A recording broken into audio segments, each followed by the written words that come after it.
नमस्ते दोस्तों, भारत के सभी प्रेम करने वाले मित्रों का और भारत में रहने वाले सभी लोगों का, नागरिकों का मैं दिल से अभिनंदन करता हूं। हार्दिक अभिनंदन। 76वें संविधान दिवस, गणतंत्र दिवस की शुभकामनाएं। दोस्तों, स्वतंत्रता एक दार्शनिक विचारधारा है।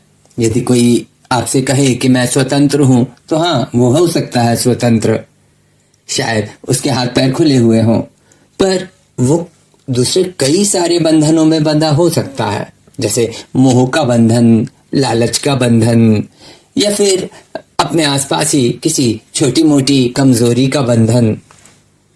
तो स्वतंत्रता एक मन, शरीर, विचार का बंधनों से मुक्ति है। जैसे जैसे हम बंधनों को समझते जाते हैं, हम उनसे मुक्त हो जाते हैं। कौन है स्वतंत्र? केवल वो जिसने बंधन कम पाले या जिसने बंधनों को काट दिया। तो फिर ये बंधन क्या है?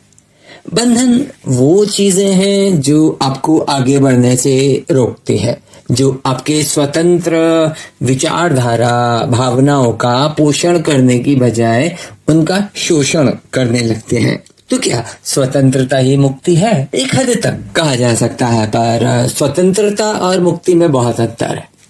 स्वतंत्र होने के बाद भी हम मुक्त हों या न, ये जरूरी नहीं है, क्योंकि स्वतंत्रता तो बंधनों से मुक्ति है, पर मुक्ति केवल बंधनों से स्वतंत्रता नहीं होती। समता, समानता और स्वतंत्रता, इन तीनों को कुछ लोग एक जैसे ही समझने लगते हैं, पर समता माने सारे लोग एक जैसे होंगे, सब एक तरीके से होंगे, ऐसा तो ईश्वर भी नहीं मानता। वरना इतने सारे ब्लड ग्रुप्स की जरूरत क्या थी?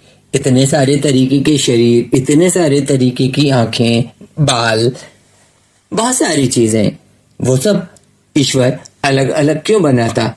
मैकेनिकल रोबोट बनाने में ईश्वर का कौन सा बड़ा नुकसान होने वाला था? तो स्वतंत्रता एक समानता की विचार पर कायम नहीं हो सकती।